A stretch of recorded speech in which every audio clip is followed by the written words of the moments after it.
Doctor M G Hegde ಇವರಿಗೆ ಧನ್ಯವಾದಗಳು. ಹೂವು ಅರಳುವ ತನಕ ಕಾಯಬಲ್ಲೆನು ನಾನು, ಹೂವಿನ ವಿಳಾಸವನ್ನು ನಾನು ಬಲ್ಲೆ. ನೀವೊಮ್ಮೆ ನಕ್ಕಾಗ ಅರಳಿ ಬಿಡುವುದು ಹೂವು, ಬರಿಯ ಹೂವಲ್ಲ ಅದು ಸಿರಿಮಲ್ಲಿಗೆ. ನಮ್ಮ ಪ್ರೀತಿ ಹಾಗೂ ಗೌರವದ ದ್ಯೋತಕವಾಗಿ ವೇದಿಕೆಯಲ್ಲಿರುವ ಗಣ್ಯರಿಗೆ ವಿದ್ಯಾಧರ ಕಡತೋಕ ಅವರು ಪುಷ್ಪವನ್ನು ನೀಡಿ ಸ್ವಾಗತಿಸಬೇಕು ಅಂತೇಳಿ ವಿನಂತಿ ಮಾಡ್ತಾ ಇದ್ದೇನೆ.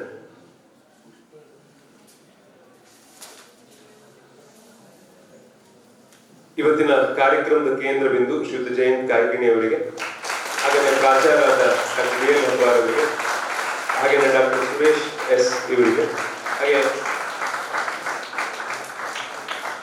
ಡಾಕ್ಟರ್ ಎಂ ಜಿ ಹೆಗಡೆ ಅವರಿಗೆ, ಹಾಗೆಯೇ ಸಂಗೀತ ನಾಯಕ ಅವರು ಸ್ಮಿತಾ ಕಾಯ್ಕಿಣಿ ಅವರಿಗೆ ಕೂಡ ಗುಲಾಬಿಯನ್ನು ನೀಡಿ ನಮ್ಮ ಪ್ರೀತಿ ಹಾಗೂ ಗೌರವ ದ್ಯೋತಕವಾಗಿ ಈ ಕಾರ್ಯಕ್ರಮಕ್ಕೆ ಸ್ವಾಗತಿಸಬೇಕು ಅಂತೇಳಿ ವಿನಂತಿ ಮಾಡ್ತಾ ಇದ್ದೇನೆ.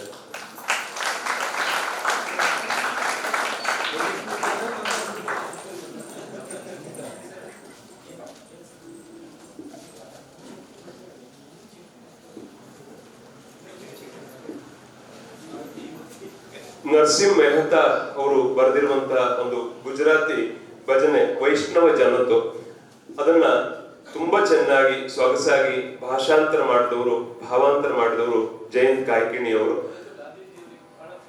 ಗಾಂಧೀಜಿಯವರಿಗೆ ಅದು ಬಹಳ ಪ್ರೀತಿಯಾಗಿತ್ತು.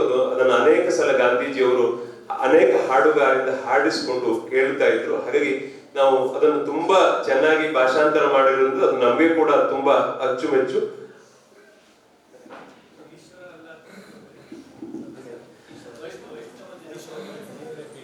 ವೈಷ್ಣವ ಜನತೋ ಅನ್ನೋದನ್ನ ಎಲ್ಲರ ನೋವನ್ನು ಬಲ್ಲವನಾದರೆ ಗೆಲ್ಲುವೆ ನೀನು ಜಗದಲ್ಲಿ ಅಂತೇಳಿ ಅದನ್ನ ಭಾಷಾಂತರ ಮಾಡಿದ್ರು. ಮೊನ್ನೆ ಕಾಣುವಂತೆ ಮಾಯವಾದ್ರು ಅಂತೇಳಿ ಅತಿಥಿ ಉಪನ್ಯಾಸಕರ ನೋವನ್ನ ತುಂಬಾ ಚೆನ್ನಾಗಿ ಜಯಂತ್ ಕಾಯ್ಕಿಣಿ ಅವರು ಕವಿತೆಯ ಮೂಲಕ ಬಿಚ್ಚಿಟ್ರು. ಹಾಗಾಗಿ ಅವರು ನಮ್ಮ ನೋವು ಎಲ್ಲರ ನೋವನ್ನು ಅವರು ಬಲ್ಲವರಾಗಿದ್ದಾರೆ. ಬಸ್ಸಿನ ಕಿಟಕಿಯಲ್ಲಿಯೇ ರಸ್ತೆಯಲ್ಲಿ ಕಾಣುವ ಎಲ್ಲ ಸಂಗತಿಗಳನ್ನು ರೂಪಕವಾಗಿಸಿ ಕಥೆಯಲ್ಲಿ ಕವಿತೆಯಲ್ಲಿ ತರಬಲ್ಲಂತಹ ಶಕ್ತಿ ಜಯಂತ್ ಕಾಯ್ಕಿಣಿ ಅವರದ್ದು. ಹಾಗಾಗಿ ನಾವು ಅವರಿಗೆ ಸಂತೋಷ ಆಗ್ತದೆ ಎನ್ನುವ ಕಾರಣಕ್ಕಾಗಿ ಅವರ ನೆಚ್ಚಿನ ಗೀತೆ ಎಲ್ಲರ ನೋವನ್ನು ಬಲ್ಲವನಾದರೆ ಇದನ್ನ ಈಗ ಹಾಡಬೇಕು ಅಂತೇಳಿ ನಮ್ಮ ಕಾಲೇಜಿನ ಸಂಗೀತದ ಅಶ್ವಿನಿ ದೇವತೆಗಳಂತೆ ಇರುವಂತಹ ಶ್ರೀಲತಾ ಮೇಡಮ್ ಮತ್ತು ಸಂಗೀತಾ ಮೇಡಮ್ ಅವರಲ್ಲಿ ಪ್ರೀತಿಯಿಂದ ವಿನಂತಿ ಮಾಡ್ತಾ ಇದ್ದೇವೆ.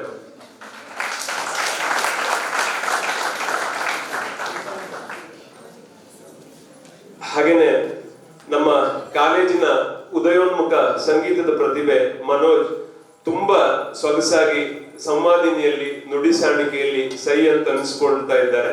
ಅವರು ಕೂಡ ವೇದಿಕೆಗೆ ಆಗಮಿಸಬೇಕು ಅಂತೇಳಿ ವಿನಂತಿ ಮಾಡ್ತಾ ಇದ್ದೇನೆ.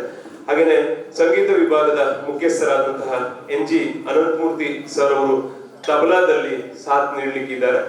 ಈ ಎಲ್ಲರನ್ನ ಪ್ರೀತಿಯಿಂದ ವೇದಿಕೆಗೆ ಸ್ವಾಗತಿಸ್ತಾ ಇದೀಗ ನರಸಿಂಹ ಮೆಹ್ತಾ ಅವರ ರಚನೆ ಮತ್ತು ಜಯಂತ್ ಕಾಯ್ಕಿಣಿ ಅವರು ಭಾಷಾಂತರ ಮಾಡಿದಂತಹ ಎಲ್ಲರ ನೋವನ್ನು ಬಲ್ಲವನಾದರೆ ಗೆಲ್ಲುವೆ ನೀನು ಬಾಳಲಿ ಅನ್ನುವಂತ ಹಾಡು ನಮಗಾಗಿ ಮತ್ತು ನಮ್ಮ ಪ್ರೀತಿಯ ಕರೆಗೆ ಹೋಗೊಟ್ಟು ಬಂದಿರುವಂತಹ ಜಯಂತ್ ಅವರಿಗಾಗಿ.